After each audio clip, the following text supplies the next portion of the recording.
ilmu laduni. Ilmu yang diberikan dari Allah Subhanahu wa taala kepada makhluknya yang mencintai dan menginginkan benar-benar dari diri hatinya, dari jiwanya ingin mendapatkan Al-Quran itu sendiri. Sehingga Bapak Ibu sekalian, ini menjadi hal menjadi persepsi kita semuanya sebagai seorang pengajar. Jangan sampai kita cuma sekedar mengajar. Ini juga kadang menjadi, saya kadang ketika mengajar Al-Quran sama anak, kan ada itu anak-anak yang suka main, anak-anak yang serius, kan begitu kan? Ada anak-anak yang susah sekali bidanya. Jangkit pernah mengatakan pada anak itu bodoh, anak itu lisannya jelek, anak itu nakal, anak itu lincah, anak itu hiperaktif. Jangan pernah. Karena kita dalam kondisi bersama dengan Al-Quran. Al-Quran milik Allah, maka selalu menyampaikan pada diri kita dalam mulut kita, Masya Allah, Masya Allah, anak ini jadi menghafal, Masya Allah, anak ini jadi. Sampaikan saja itu. Karena kita bukan dalam belajar matematika, kita lagi anak kita bukan lagi menghafal kosakata bahasa Arab, bahasa Inggris atau bahasa apa, bukan. Bukan dalam proses menghafal rumusan, bukan. Ini lagi menghafal dan memproses dirinya untuk mendekatkan diri dengan Allah Subhanahu wa taala. Ketika kita dekat dengan Allah Subhanahu wa taala, itu ada kata tadi, apa yang susah bagi Allah ketika mengatakan kun fayakun. Jadi maksud saya, Bapak Ibu sekalian, ini yang harus menjadi niat utama dulu. Saya hampir 10 tahun di luar negeri, Bapak Ibu sekalian, mendapatkan, karena saya menghafal Al-Quran di Pakistan, walaupun salah satunya di Azhar. Tapi saya menghafal Al-Quran di Pakistan itu, jujur Bapak Ibu sekalian, saya ketika menghafal Al-Quran, seru ini ceritanya, karena tidak pernah orang bayangkan itu. Kita kan orang Indonesia, ketika dipukul pasti kita orang. Ketika dipukul, tadi bilang tadi orang dulu itu orang dipukul, saya sampai pernah telinga saya hampir putus, Bapak sekalian. Telinga saya kena dipukul seperti kayak ada kayu basah. Muay Thai orang itu memang memukul, memang tidak berbanding lurus dengan kita di Indonesia. Tapi itu memotivasi bagi saya sebenarnya. Badan saya kayak Bruce Lee. Bukan anunya, bukan kerasnya, tapi kayak yang sudah cakar-cakar itu karena pukulan. Sampai saya ketika 25 juz, Bapak sekalian, 25 juz saya kirim surat sama ibu saya.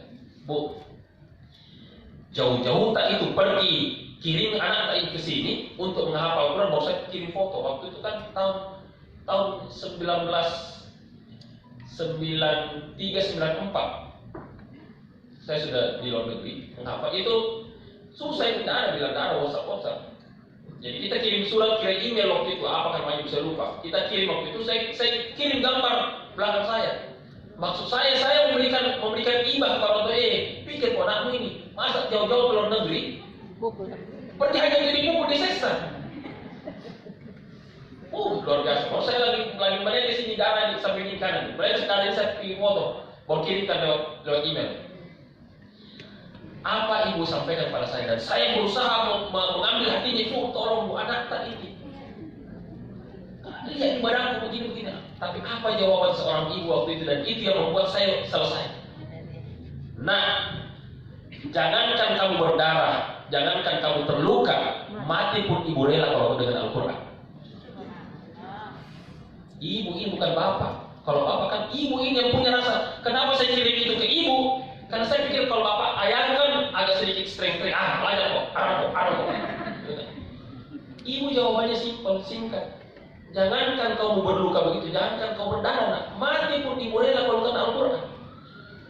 Saya perlu diantar menung di masjid, di sudut masjid setiap malam. Tidak bisa pulang, bayangkan kalau saya mau pulang kan 10 jam naik pesawat, 12 jam, habis lagi $10.000. Jadi ya sudah ini. Saya pergi ke masjid, di sudut masjid itulah saya tertidur, saya menangis. Itu perjalanan spiritual. Jadi setelah saya menangis di sudut masjid, saya tertidur di sudut masjid, malam saya bermimpi bertemu dengan ibu saya di surga. Wah, ibu kayak gini. Bertemu dengan ibu saya di surga, dan ibu saya menyampaikan pada saya begini. Nah, Masya Allah.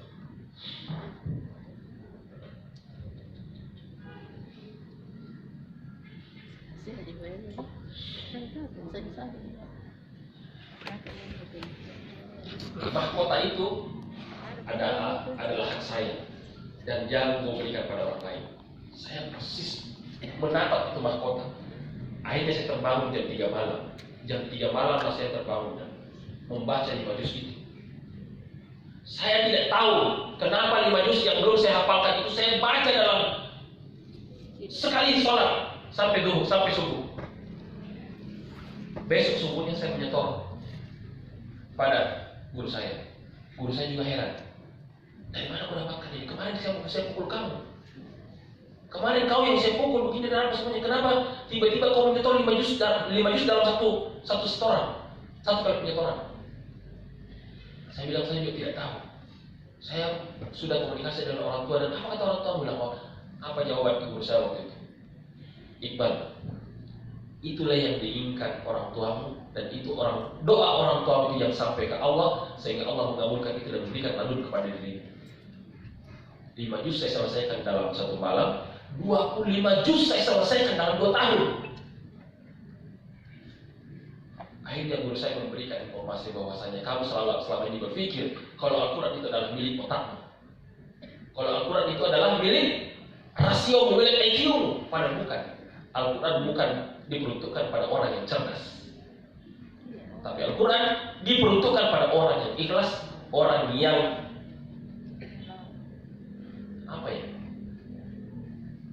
buang yang lena kepada Allah Subhanahu wa taala. Dia serahkan segalanya pada Allah Subhanahu wa taala. Wakafkan dirinya ya. Makanya Bapak Ibu sekalian, mudah-mudahan di skala Kota Makassar kalau kita punya ini berapa jumlahnya? Kira-kira 100. 50. Bayangkan kalau jumlah 100 berniat di pulang ini menghadirkan seorang penghafal Al-Quran 2 saja setiap tahunnya. Dan tidak susah Bapak Ibu sekalian, tidak susah. Menghafal sekali lagi menghafal Al-Quran tidak susah. Saya bisa berpikir Pak Kabar, kalau bisa semua imam-imam masjid, semua masjid yang ada di Kota Makassar ini hadirkan para penghafal Al-Quran dulu di masjid itu, biayai itu, jadikan dia penghafal itu menjadi seorang penghafal selanjutnya. Betul. Dan malu Bapak Ibu sekalian kalau dalam kerangka kita berkehidupan umat beragama ini, kita sebagai umat Islam tidak ada dalam atap kita, dalam rumah kita maksud saya, berapa pun anak kita dan tidak ada anak kita satu orang penghafal Quran. Sementara kita tahu motivasi menghafal Quran itu adalah yang memasukkan Bapak Ibu sekalian ke dalam surga tanpa hisab. Sama-sama kita tahu, tetapi kenapa kita tidak motivasi? Belum lagi pokoknya kita mencerita lamar-lamar. Ada orang melamar, ini satu PNS, satu usaha, satu menghafal Quran. Yang mana kita pilih? Lebih bagus pilih PNS, lebih bagus pilih pengusaha. Penghafal Quran tidak ada biayanya, tidak ada uang, tidak ada apa-apa.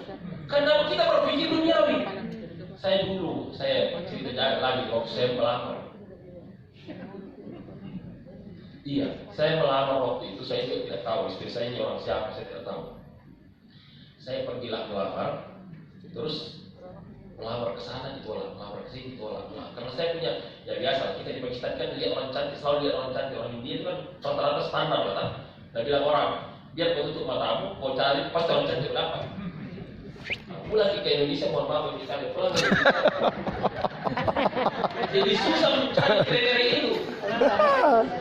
Iya, susah mencari kriteria itu juga saya lihat akhirnya saya mencari dari sana, mencari orang yang tinggi putih, persyaratnya tinggi dan putih. Mancing. Dicari waktu ini tidak ada ketemu. Ini saya mau pulang, saya bilang ayah saya pulang saja, tapi saya datang. Bilang tidak.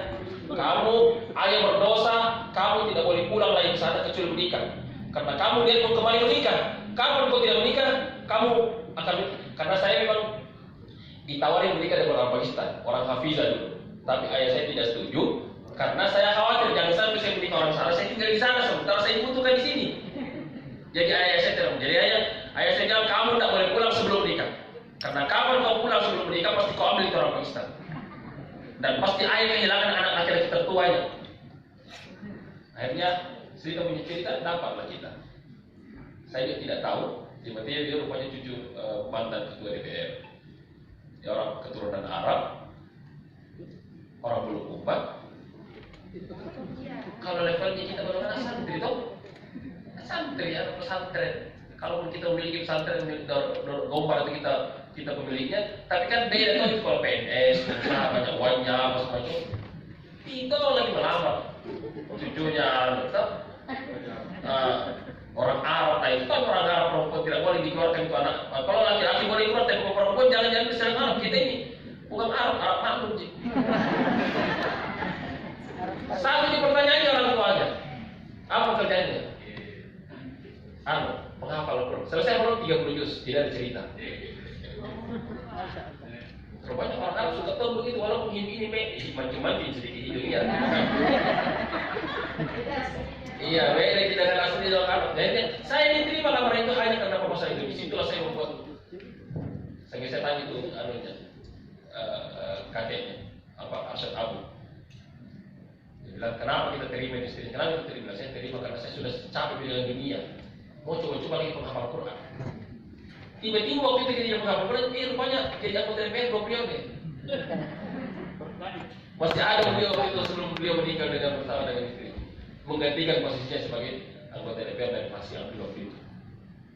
Cerita ini punya cerita, banyak cerita tentang ini, banyaklah cerita. Yang saya ingin sampaikan pada ibu sekalian, bapak ibu berada di tempat mulia.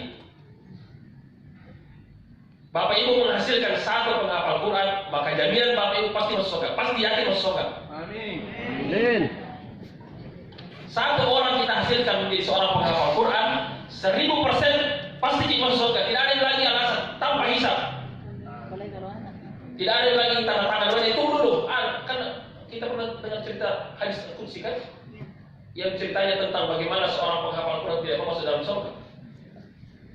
Tidak mau masuk di pintu surga. Kata malaikat Ridwan, kamu. Siapa nama? Kamu Ihsan. Kenapa kau tidak? Karena kan Ihsan ini penghafal Quran. Amin. Kamu Ihsan, kenapa kau tidak masuk? Ini sudah masuk di surga kan? Tidak. Sampaikan sama salamku sama Robku. Saya tidak akan pernah masuk ke dalam pintu ini sebelum janjinya Allah kepadamu dikabulkan. Apa janjinya Allah? Janjinya Allah adalah saya masuk surga ketika orang tua masuk surga. Namun dimulai orang tua lewat. Tabur dan lapor. Malaikat Malik, ada di situ bapaknya saya di neraka. Bilang, nauzubillah tidak. Ada bapaknya saya di blender nih. Tuh, ini ada Ihsan di dalam surga ini. Di pintu surga tidak masuk karena bapaknya saya sana. Cabut gitu. Karena masalah ini Allah sudah meminta ini masuk, ini Ihsan. Nah ini tidak, sudah dirindukan Ihsan ini masuk dalam surga. Dan dia tidak masuk. Karena ada anaknya, ada bapaknya di dalam neraka. Kata dia, disambut, ya Allah, itu Ihsan tidak masuk karena ada bapaknya.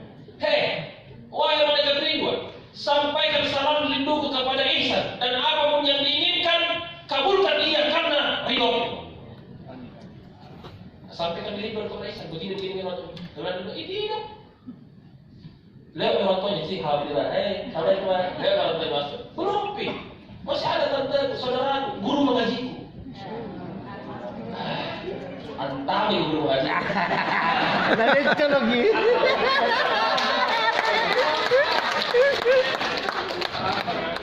Akhirnya cukup di 10. 10 disebut.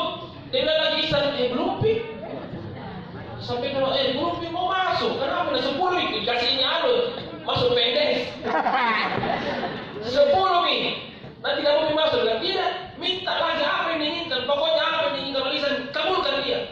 Ia adalah orang yang setelah Rasulullah, setelah baginda Rasulullah SAW, setelah orang yang mati syahid, dan setelah pemimpin yang adil, dia adalah orangnya. Tinggi-tinggi ini, berarti nakal ini. Dia bilang tidak, itulah harga dia. Nah minta 70 orang. Masuk lagi 70 orang, belum mau masuk. Tapi ini balik itu kurang ajar juga ini.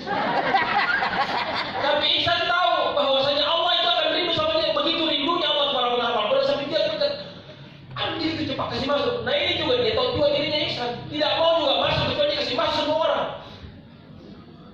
Bayangkan Pak, itulah yang namanya syafaat. Itulah yang namanya syafaat penghafal Al-Quran. Nah, bayangkan dalam kondisi begini Bapak Ibu sekalian, ibu bapak ibu masuk dalam kelompok itu. Ibu bapak tidak menghafal Quran, tidak. Bapak mungkin orang yang nauzubillah, orang yang memastikan apa semuanya, tapi gara-gara ibu, bapak ibu menghasilkan seorang satu penghafal Quran, itu menyebabkan bapak ibu masuk dalam surga. Kenapa kita tidak memotivasi diri kita seperti ini? Kasih habis harta, jiwa dan raga untuk kasih masuk anak-anak di PNS. Kasih masuk di sekolah ini, masih masuk di sekolah ini, masih kasih Tidak pernah kita berpikir mau menjadikan anak kita menjadi seorang penghafal Quran. Itu 2 tahun Ji. SD berapa tahun? 6. SMP berapa tahun?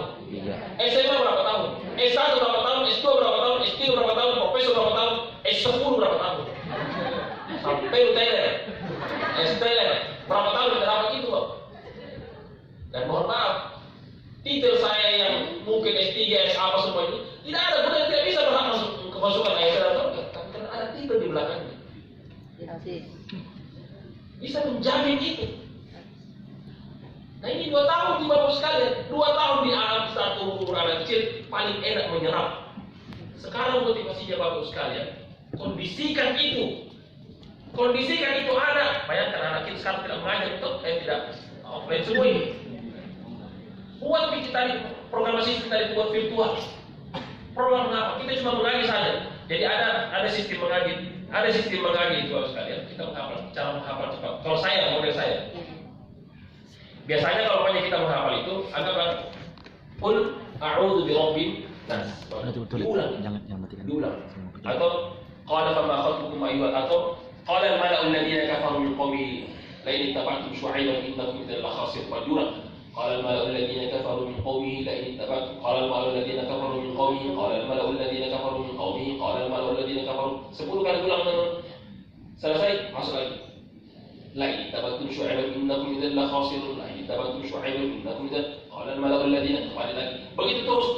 Memang susah, jangan proses kita ketika lama berproses mengulang jangan ingat itu. Yang kita ingat itu adalah saya lagi berbicara dengan Allah. Saya lagi berkomunikasi dengan Allah, saya pancing ini qala al-mala'u alladziina. Jadi, lama itu baca itu qul a'udzu birabbin. Saya awal mulai menghafal Al-Quran, Bu. Qul a'udzu birabbin saya selesaikan 3 bulan. Qul a'udzu birabbin. Saya di pesantren sudah hafal mati ini menurut saya. Saya sudah hafal mati qul a'udzu birabbin untuk menghafal itu. Kenapa saya sampai sana? 3 bulan saya disuruh. Saya tanya-tanya, bukan bacaan saya yang diminta. Keikhlasan saya, penyerahan diri saya pada Al-Quran yang diminta. Jadi bukan pada proses bagaimana saya kalau kita masih pakai apa susahnya di proses binas. Umurku sudah 48 tahun masih proses binas apa? Kan sombong kan? Tapi apakah dengan kesombongan itu dihadap Allah harapkan itu? Tidak. Yang diharapkan Allah Subhanahu wa taala keikhlasan kita, istiqamah kita.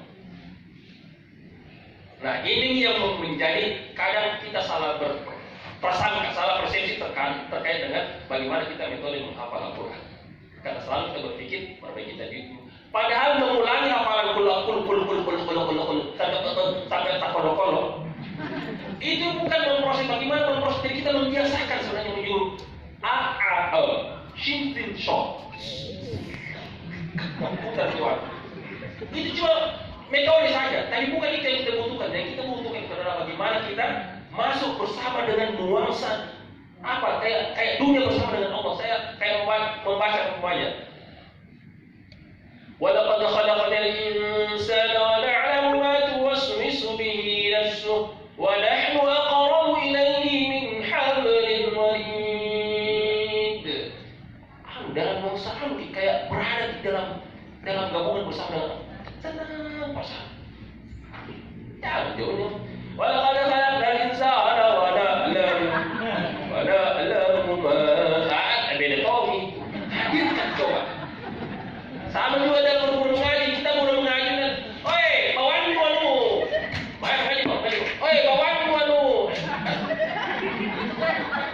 Oi, tiga melu tingkong di jalan. Susah. Susah ini barang kita mengajarkan orang dalam kondisi kita tidak merasa kita bersama dengan Allah. Bayangkan kalau kita mengajar terus ada Pak Wali di depan kita, mau kita telepon, oi, Pak Wali. Gimana kalau Kan begitu maksud saya. Mari kita hadirkan dalam mengajar anak-anak itu kita berada pada posisi bersama dengan Allah. Tenang, baca doa. Setelah baca doa kita hadirkan juga. Kalau orang anak-anak jangan kesal dengan kita. Nah, sudah mau pada suruh kok, kok, banyak sekali pokoknya. Nah, datang malaikat. Malaikat tidak Ya tahu. Yang datang ke kita Bang Koko bukan malaikat, jin. Setan yang datang karena kita mengajarkan orang, kita mau menghadirkan Al-Quran sama dirinya, sementara metode kita mengajarkan tidak Qurani. Ya tahu, cocok. Ya kan? Bagaimana caranya Bapak Ustaz? Coba bayangkan kita mengajar Al-Quran ini dan kalam Allah, bukan matematika. Bukan matematika. Itu saya ingat guru saya, kalau dia sudah masuk nih, tutup pintu. Kita kan ada sekitar 20 orang bertugas. Kalau sudah masuk di pintu, tutup pintu, tak duduk terang. Dia baca doa. Lalu, anak-anakku sekalian, mari kita serius. Saya mohon maaf kalau saya pukul kamu, karena pukulan itu karena Allah. Nah kan itu, maaf anakku sekalian, kalau saya serius, itu serius karena Allah. Kalau saya bercanda karena Allah. Bismillahirrahmanirrahim. Baca doa. Bismillah. Dulu kita lagi, dia lagi menghafal ada tuh pemukulnya yang basah 3 meter. Apa juga. Kalau sudah 3 kali kita masih makan kikik, suruh berdiri. Kalau sudah berdiri masih makan, kalau begini, air. Kasih dulu itu kaki begini, baru naik ke apa mata kaki kan? Bismillahirrahmanirrahim. Pokoknya doain. Tapi kita setengah mati. Tapi itu caranya bagaimana serius? Rusak memang kita, tapi saya nikmati sampai kita di Indonesia baru dipukul anak orang melapor nih ham. Apalah setengah mati belum ngaji. Tapi sabar Ibu. Itu juga kita lagi diuji. Jadi saya berharap mudah-mudahan Bapak sekalian, ini adalah satu metode panjang nanti kita buat satu tren khusus untuk itu. Tapi intinya saya ingin memotivasi Bapak sekalian, Bapak Ibu sekalian berada dalam posisi yang mulia. Simpankanlah, patoklah, patritkanlah dalam diri Bapak sekalian, bahwasanya Bapak Ibu sekalian berada di tempat yang mulia. Memberikan hal yang mulia harus juga penyampainya kepada yang mulia. Jadi jangan mau kasih bagus anak tapi cara tidak bagus. Mau kasih soleh anak tapi cara tidak soleh. Itu kan? Jadi mana? Tidak. Alhamdulillah. Kalau ini guru saya.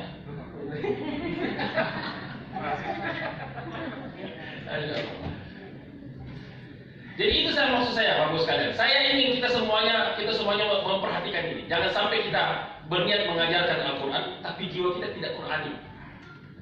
Ya, kita ingin menyampaikan Al-Quran, tapi cara penyampaian kita tidak Qurani. Bayangkan itu tadi kita mengajar Al-Quran, masih ada pokoknya. Setan dan keluar dari mulut itu kalimat yang tidak seharusnya keluar. Pas lagi keluar, ada malaikat mati kita. Ngapain? Sama dengan ibu-ibu. Kalau anak khusus anak paling banyak ibu-ibu bilangnya anak apa? Pada anaknya. Ini yang melahirkan anak apa? Dia bilang anak ini kan teh. Kalau pintar-pintar sedikit anak atau kalau dilagi kata sama marah lagi mama. Marah mama kan dimarahi anaknya, marah bapaknya. Anak kan tidak tulis dengan emak. Selesai lagi barang-barang. Jadi maksud saya Bapak sekalian, saya berharap sekali lagi saya ingin sampaikan pada kita semuanya. Kita bukan cuma sekedar guru mengaji. Bukan sebagai guru sekedar guru mengaji tok.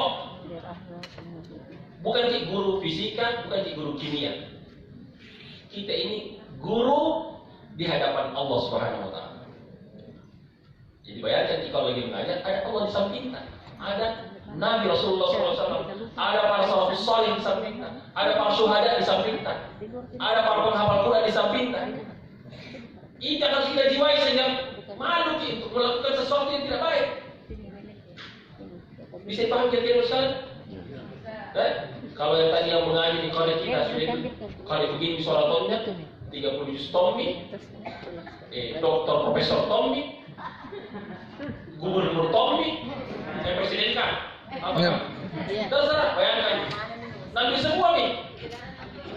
Tidak ada yang tolak masuk semua kalau presiden yang penghafal Quran masuk semua warga Indonesia itu jadi dalam surga. Amin. Saya cuma ingin mengatakan pada sekalian, muliakanlah orang yang menghafal Al-Quran. Muliakan. Kalau ada nanti orang yang lamar anak tak, jelek mukanya, tidak ada pekerjaannya,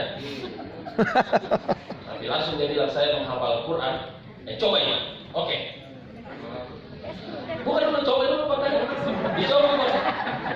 Kamu anak-anak 13 gak pergi jus Al-Quran itu. Coba dulu, oke, buka halaman ini, baca ini, buka halaman ini, baca ini, buka halaman ini, oke. 10 pertanyaan. Ujung, tengah, pinggir sedikit, pinggir, 10 pertanyaan, bismillah. Ambil anakku. Tanpa mahal. Ya, harus ada mahalnya. Tapi tidak mahal. Berapa mahalnya, berapa yang disusahkan oleh Kadepang, terus tidak ada lagi, tidak ada apa itu lagi. Tanah apa lagi? Sunrang. Sunrang. Tidak ada lagi yang harus dapat ini, tidak ada. Pokoknya nilai awal berapa kamu di situ. Itu yang jadi. Maaf. Allahu Akbar. Takbir. Ini mau aja ibu gini kalau jelek anaknya telepon cantik ini tidak mau tahu. Sudah cantik anaknya, putih tinggi. PNS. Haji boleh. Master lagi. Apa sih? Dokter. Pokoknya bangsawan, hartawan, karyawan, apa semua. Ada semua di dalamnya. Tiba-tiba yang masuk orang imam masjid, guru mengaji yang kira-kira kalau mengaji gitu, sendiri kita tahu itu mengaji itu menantu dari laki-laki seperti kalau berada di Saudi Arabia di Mesir Haram. Wih, jangan. Bismillah nih. Bismillah tidak ada nanya Pak. Tidak ada nanya sedikit nih. Bagaimana Bapak sekalian? Mau Kiki? Oke, mulai hari ini kita bertekad menghadirkan 100 penghafal Al-Quran di Kota Makassar tahun ini. Amin. Saya nanti bicara dengan Pak Kadep, kalau bisa kita buat program khusus. Memang ini perlu karena kadang orang salah persepsi tentang hafal Quran. Kadang orang berpikir hafal Quran 3 juz, menghafal Quran. Oh, 30 juz, menghafal. Ya, belum. Itu orang yang menghafal Quran. Ada yang orang sudah selesai 30 juz, tapi tidak bisa diulangi kembali 30 juz belum tentu. Jadi itu baru menghafal subra namanya. Kalau di pondok pesantren ini namanya subra. Kalau kubra itu dia sudah menyelesaikan menghafal 10 orang di situ di depannya orang, kemudian memulai hafalannya mulai dari subuh. Setelah sholat subuh, besok 2 hari kemudian selesai 30 juz. Duduk, pokoknya selesai sholat, goyang. Kalau kita memulai ini, insya Allah mudah-mudahan pemerintah kota ini, kota Makassar ini bersih dengan sendirinya. Karena yakin dan percaya bahwa sekalian, kalau masih ada orang yang soleh yang berdoa di tengah malam ikhlas karena Allah, maka Allah Subhanahu wa Ta'ala malu memberikan azab di kampung itu. Segan Allah untuk memberikan azab di kampung itu. 1 orang. Bagaimana kalau membuat 3 orang? Pertanyaannya kemudian, apakah kita ini sudah soleh untuk mensolehkan orang? Jangan sampai kita toleh. Itu lawannya, soleh dan toleh. Kalau soleh itu orang baik, kalau toleh itu orang tidak baik. Paham ya sekarang? Mudah-mudahan bermanfaat bagi diri saya dan diri kita semuanya. Ini Pak Kadep, lanjut lagi ke Depuli. Nanti lagi. Terima kasih Pak Kabak. Saya doakan ya, doakan kalau sekalian. Sebagai pembawa Al-Quran harus banyak cobaannya. Banyak sekali cobaannya. Apalagi kita kayak begini nih, pokoknya banyak lah cobaannya. Tidak bisa dibahasakan. Banyak. Saya jujur kalau sekalian, kalau bukan karena ibu saya selalu memang panggil. Setiap subuh saya harus berdoa memang. Makanya saya kalau ada agenda, saya subuh itu tidak ada agenda. Karena saya mengajar Al-Quran setelah itu berdoa untuk ibu saya. Ibu saya bukan penghafal, tapi dia tahu sudah harus sekali. Karena sudah sering mungkin dengar. Jadi kita tiap subuh menyetor itu 10, 5 paling sedikit. Harus menyetor. Kalau tidak, ya. Tapi itu jam-jaman. Tapi alhamdulillah, hafal Quran di mahli juga. Nyambung penting. Jadi pikiran penghafal Quran tidak pintar, Jangan pikiran penghafal Quran tidak cerdas. survei membuktikan banyak seorang saya di pesantren itu program penghafal Quran tidak ikuti dalam program formal. Tapi dalam ujian nasional, kalau bukan dia ranking 1, ranking 2, bayangkan. Padahal dia tidak ikuti pelajaran kimia, fisika, tapi dia terbawa dengan motivasi menghafal kan? Berkanya Quran mungkin, hanya lulus. Saya masuk loh, Pak Kadang, saya lulus masuk Islamic University itu karena hafal Quran. 2 kali Kak masuk, Pak Anu tidak gol masuk Islamic University. Akhirnya saya pikir ada hikmahnya. Akhirnya saya pergi menghafal Quran. Setelah saya hafal Quran, saya masuk. Alhamdulillah, 3 tahun setengah selesai. Pada berarti 2 kali kamu daftar sebelumnya tidak lulus. 2 kali kamu daftar. Terakhir saya daftar beasiswa. Rupanya Allah mentakdirkan saya hafal Quran di luar masuk itu. Sekali lagi, semangat ini tidak ada lagi koko mengajar Al-Quran. Anoko, tidak ada. Anak soleh, anak solehah. Jadi kasih soleh dulu diri kita, baru kasih soleh orang lain. Kita, anak solehah. Jadi padahal maaf itu melanggar anakku solehah. Oh gitu.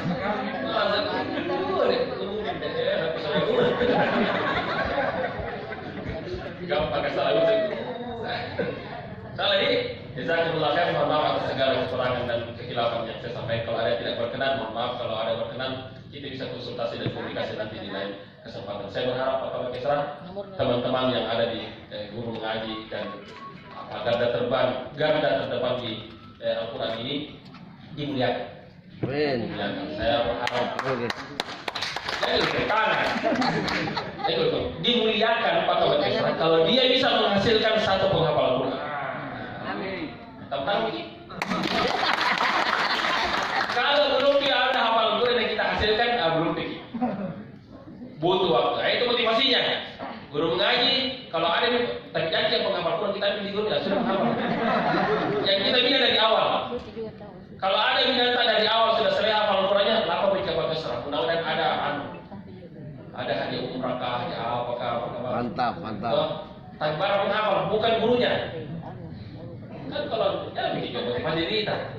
Insya Allah di sore kita umrah 90 kali yang berturut-turut tidak. Ya, insya Allah ini. Jadi indikasi keberhasilan guru mengaji adalah tahun depan ada laporan guru mengaji dari sektor ini ada yang selesai penghafal Qurannya. Dan bisa dinilai itu dia menghafal Quran memangnya atau dia menghafal dari situ. Jadi, insya Allah. Baik, jazakallah khair. Assalamualaikum warahmatullahi wabarakatuh.